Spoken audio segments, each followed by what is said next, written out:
the wheels 1 and 2 and 3 and 4.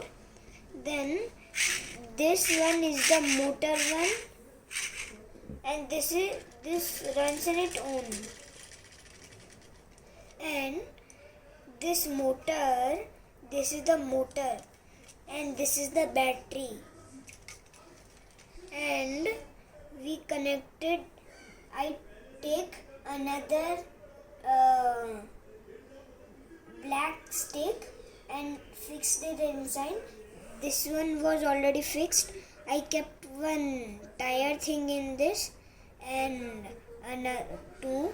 Then after that I keep the wheel. Here also 2 tire that, and here one, and here also one, and here I fixed the green board.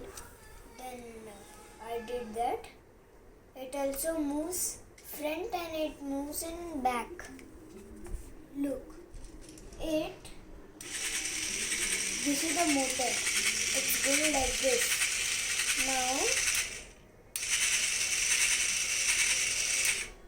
then if we'll keep, then if we'll do like this, then it will go back.